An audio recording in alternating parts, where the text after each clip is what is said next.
আসসালামু আলাইকুম বন্ধুরা, কেমন আছো সবাই? আপনারা অনেকেই শাইখ সিরাজের অনুষ্ঠান দেখে থাকবেন। ওনার অনুষ্ঠানে সাধারণত কৃষকদের নিয়ে হয়। তো আমরা বিভিন্ন সময় দেখি যে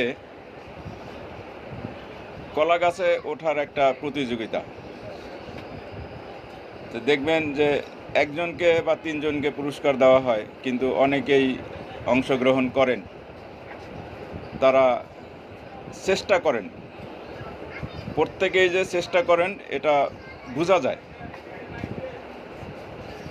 যেমন যেমন কৃষকের